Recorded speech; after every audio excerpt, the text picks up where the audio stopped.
కరీంనగర్ జిల్లా జమ్మికుంట పట్టణంలోని శ్రీ వీరబ్రహ్మేంద్ర స్వామి ఆలయంలో ఆదివారం సాయంత్రం శ్రీ శివరామకృష్ణ భజన మండలి బృందం ఆధ్వర్యంలో భజన కార్యక్రమాన్ని కన్నుల పండుగగా నిర్వహించారు.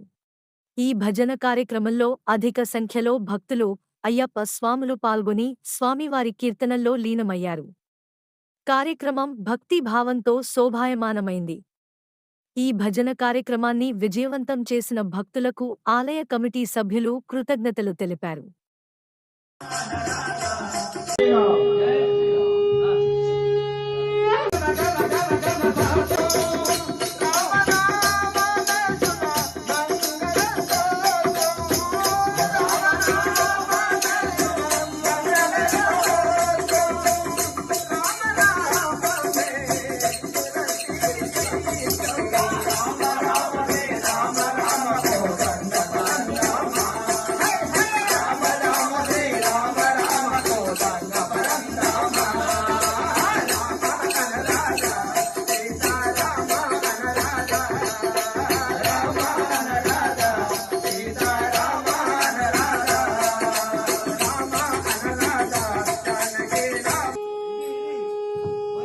रुद्राय अंड रुद्राय ब्रह्मांड रुद्राय चंड रुद्राय प्रचंड रुद्राय गंड रुद्राय वीर रुद्राय शूर रुद्राय भव रुद्राय भीम रुद्राय अतल रुद्राय वितल रुद्राय सुतल रुद्राय महातल रुद्राय तलातल रुद्राय रसातल रुद्राय माता